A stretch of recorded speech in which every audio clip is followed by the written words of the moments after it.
Hello and welcome to part 2 of the USB backup tutorial on TerraMaster TOS 6. We are going to be filming this on the F2424 in the previous step.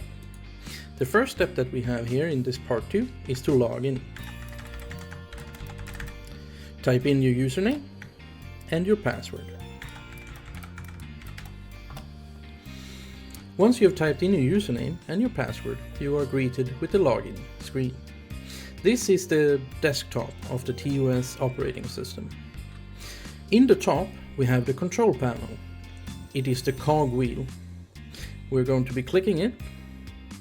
We are then going to be locating the Storage Manager tab. We're going to go to the USB device section of the Storage Manager tab. Inside the Storage Manager and inside the USB device tab, we are greeted with this screen. If you have previously clicked Do Not Prompt Me Again and confirmed, you can locate this very same application in the application menu over here. We're going to be installing this one because this is where we're going to be doing our disaster and recovery using the USB stick. Once you have clicked on install, it will say operation succeeded and enabled. This means that the application has been installed. We can now safely click on Do Not Prompt Me Again. After that, we can click on Confirm. This is the USB stick that we plugged into the NAS before. Inside of this menu, we have a few options. If we select the memory stick, on the right side, we have Settings, where we will find Enable Storage Capacity Exhaustion Prompt when the remaining is below the threshold. This is because you do not want to overwrite your storage. I suggest keeping this enabled. Next, we will have permissions. Here we can see that we can give permissions to various users. We also have a few buttons here. For example, we have encryption, where we can encrypt the disk. We also have safe ejection for when we need to retrieve the USB from the device. And we also have format. We are going to be formatting this one. When we are on the format section, we can either format the entire USB stick or a selected partition. The selected partition is probably when you have more partitions on a USB. For example, you can have one part that is encrypted and one part that is not. You also have the file systems. You have ext4 that is usually managed by Linux and other devices, and you also have FAT32 which can be used on Windows, for example. ext4 can sometimes be read on Windows depending on what you have installed. We're going to be clicking FAT32. We are going to confirm, and it will give us a warning.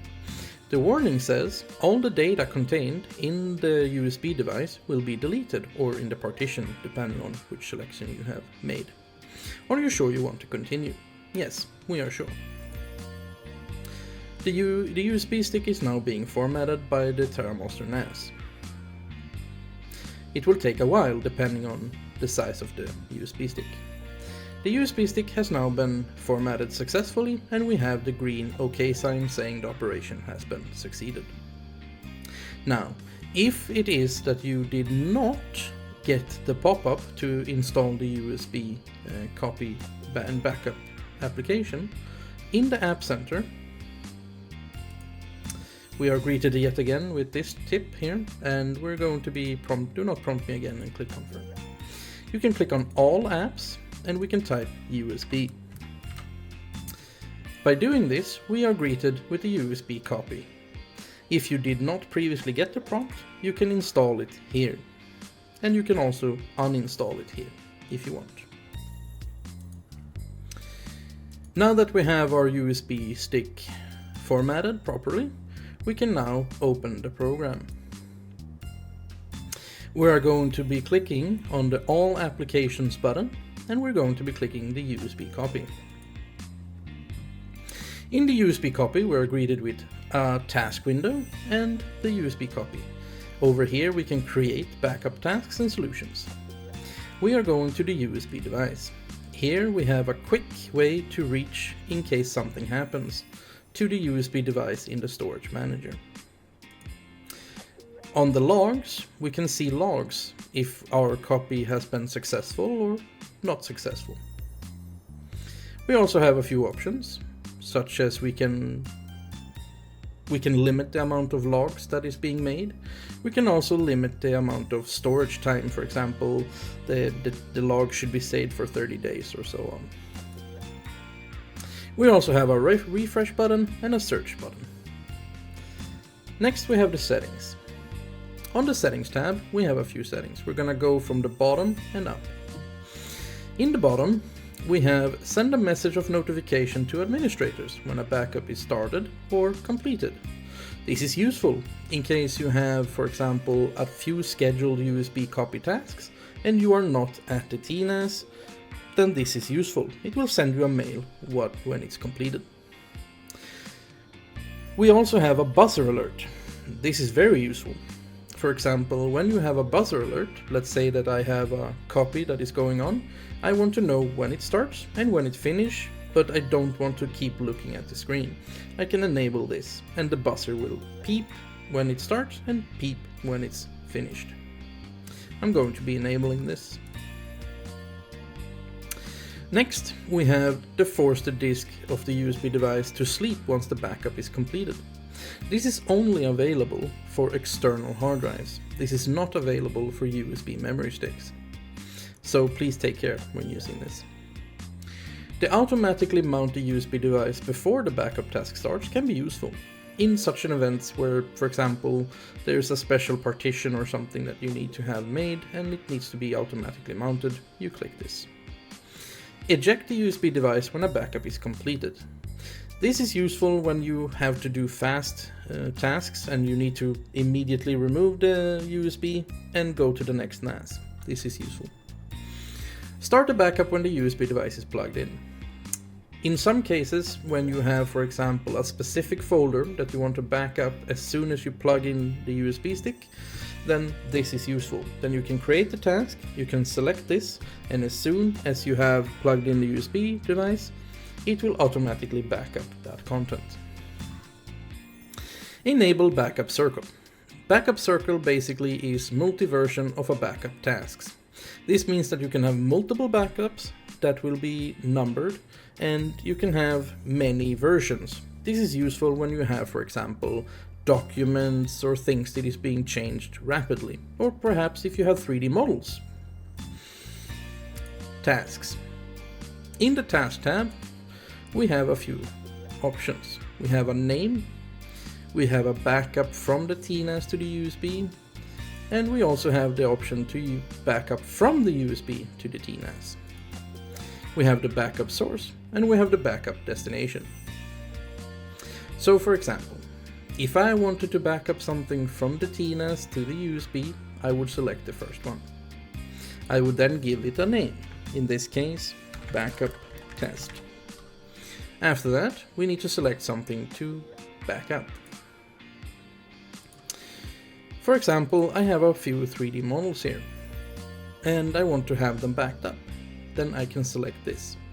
Or for example, I have some pictures, then I can select this. We're gonna go with 3D models. After that, I'm going to select a backup destination. In this case, I'm going to select the USB, and the USB was selected. Now, whenever anything has happened, the backup is going to create a folder with the name of the tasks. So there will be a backup folder. We will click next, and it gives us a warning. Because we selected FAT32, then if you have a file that is bigger than 4 GB, it will not be able to be copied. If you have ext4, this will not be shown. After we have selected our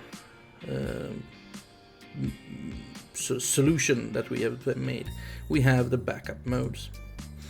We have incremental mode. This is used when you are using a singular backup. Let's say that we want to copy one time and after that, that is it. We have mirror mode. when we want to have the same folder on the NAS as on the USB device. This is what you use. We have the multi-version mode. The multi-version mode is when we want to have multiple versions that is being altered differently by the people who use the files. This is useful when we have, for example, as I said, documents. We're going to be using a single copy because we're going to be copy this one time. And the name of the folder will be the same as the folder in the backup source. Yes. We're going to be clicking backup now because we want it to be backup now. You can also enable a cycle. For example, we can have every month, day, working day, Monday, Tuesday, and so on and so forth. You also have a time and you also have a repeat. We're not going to be doing that. We're going to be doing backup now.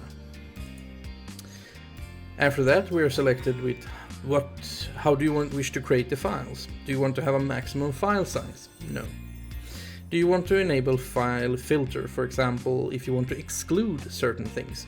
For example, let's say that we have a folder that has mixed pictures and movies, but we only want to back up the movies, then we can do this here. However, since we don't have that, we're going to leave it blank. After that, we are being confirmed by the settings. Is this truly what you want to do? And yes, this is what we truly want to do. And the NAS has started to beep and started to beep again because it was completed. You probably didn't hear it because the NAS is currently in a location far away from the microphone, but I could hear it. If we now open the file manager and we click the USB device, you will see that we have 3D models on the USB device that we formatted.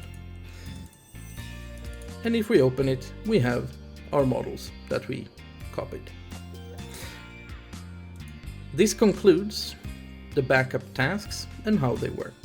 However, before we stop for today, there is a few things that you need to know. When you delete a task, it does not delete the files on the USB stick. You need to remove those yourselves. In the edit option, we can edit the task, we can run the task, and we can remove the task and disable it. Disable is used when you have a scheduled task and you want to temporarily suspend it. And we have remove when we simply want to remove it. We're going to be removing it. And as I said before, when you remove the task, it does not remove the file. The files are still there. Once you are completed and you have used your USB device to the intended purpose, make sure that you open the control panel, USB device, select it, and click on Save Ejection. This will make sure that nothing keeps getting written to the USB stick, and the USB stick can safely be withdrawn from the NAS. We're going to be doing this now.